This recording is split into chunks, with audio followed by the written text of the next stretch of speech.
Good morning, students. Welcome back to science class. Today we will be studying class 7, chapter 6, physical and chemical changes. In our previous class, we studied about the rusting of iron, and in today's class, we will study about the crystallization. Let's get started. What is crystallization? जिसे हम हिंदी में क्रिस्टलीकरण भी कहते हैं.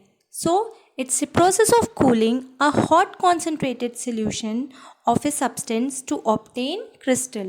तो ये एक ऐसा प्रोसेस है जिसमें हम hot concentrated means thick solution किसी भी सब्सटेंस के सोल्यूशन को क्या करते हैं, कूल करते हैं टू ऑब्टेन इट्स क्रिस्टल्स, उसके पार्टिकल्स को ऑब्टेन करने के लिए. ठीक है.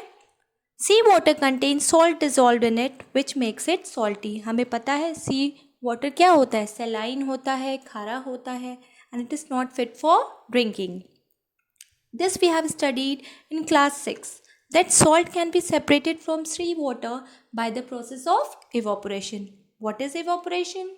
Evaporation is the process of changing of water into water vapor. Okay? The process of evaporation is not a good technique of separation. अब जो evaporation की जो टेक्निक है वो एक अच्छा प्रोसेस नहीं है. क्यों? Because what happens in this? The soluble impurities do not get removed in the process of evaporation of a salt solution obtained by evaporation is not pure.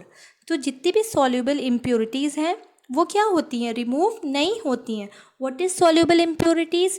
Impurities means गंदगी और soluble means जो कि उसमें dissolve हो जाती हैं. तो ऐसी impurities जो उस solution में dissolve हो जाती हैं वो evaporation के द्वारा रिमूव नहीं होती है. So whatever salt we are getting, that is not pure. Then the crystals of salts obtained by the process of evaporation are small. और evaporation के process के द्वारा जो हमें salt मिलता है वो बहुत small होता है and they are not visible. They cannot be seen clearly. Large crystals of pure substances can however be obtained from their solution by the process of crystallization. तो अगर हमें बड़े crystals चाहिए किसी भी सब्सटेंस के तो हमें क्रिस्टलाइजेशन प्रोसेस करना पड़ेगा, right. So the solid substances are usually purified by the process of crystallisation. तो जितने भी सॉलिड सब्सटेंसेस हैं उनका प्योरीफिकेशन हम क्रिस्टलाइजेशन प्रोसेस के द्वारा करते हैं. And crystallisation is a physical change. What is physical change? A change in which no new substance are formed. It is a temporary change and reversible. ठीक है. Now the solid particles having flat surfaces, straight edges and regular shapes are called crystals. अब crystals होते क्या है? They are solid particles. इनके surfaces flat होते हैं, इनके एजेस मतलब जो किनारे कॉर्नर्स होते हैं वो स्ट्रेट होते हैं, and they have particular regular shape जैसे कि sugar crystal, salt crystal etcetera. ठीक है. Many substances form crystals. बहुत ऐसे सब्सटेंसेस हैं जो कि क्रिस्टल्स बनाते हैं. The process of cooling a hot concentrated solution of a substance to obtain crystal is called crystallisation. So what is crystallisation?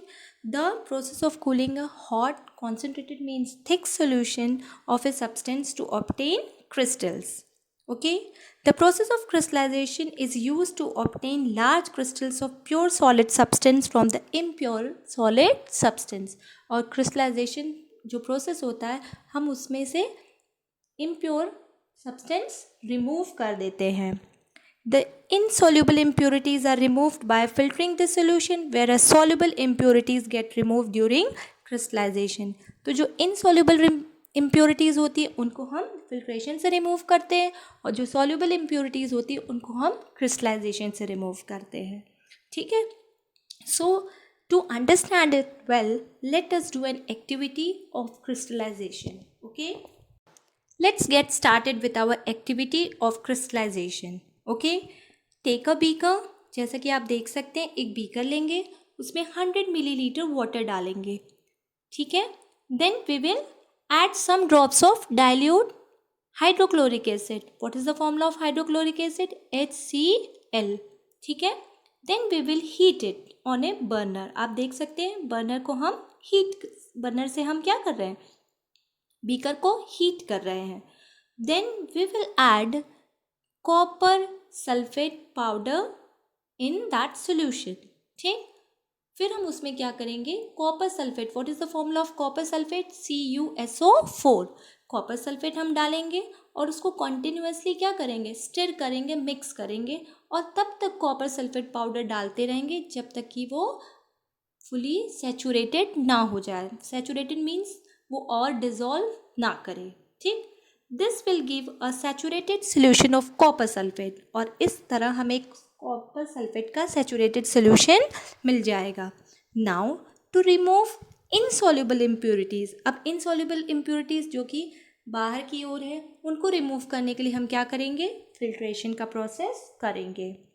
And allow the hot and concentrated solution of a copper sulfate to cool slowly. अब हम इस solution को क्या करेंगे, cool करेंगे, let it cool down. Do not disturb this solution when it is cooling. और जब solution cool हो रहा हो, do not shake it. After some time, we will see a large copper sulfate crystals at the bottom of the beaker. As you can see in the figure, हम देख सकते हैं कि large blue color के बड़े बड़े copper sulfate crystals हमें obtain हुए हैं. ठीक है. Then separate this copper sulfate crystals from solution by filtration and dry it. And the soluble impurities present in copper sulfate do not crystallize and hence remain behind in the solution. और जो soluble impurities है वो उसी solution में रह जाती हैं और वो crystallize नहीं होती है. So this was all about the process of crystallization. Hope you understand it. Well, if any doubt, any query, feel free to ask me. Okay, and if you understand it well, please like and subscribe my video. Thank you and have a great day.